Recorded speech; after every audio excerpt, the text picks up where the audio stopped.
با سیب زمینی و پیاز سرخ کرده، کلاه آب کشیده.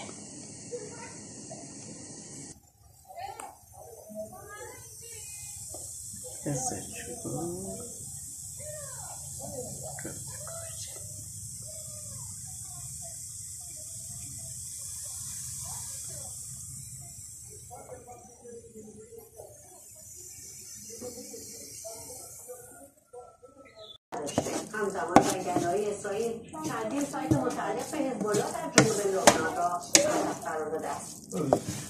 خبرگزاری رویترز از کشته شدن 2 نفر در حمله هوایی ارتش اسرائیل به یک خودرو در جنوب لبنان خبر داد. شبکه خبری المیادین وابسته به حزب‌الله لبنان شب گذشته کشته شدن محمد خلیل عطیه از اعضای مردان رضوان حزب‌الله در این حمله را تایید کرد. ارتش اسرائیل هنوز به این حمله واکنشی نشان نداده است.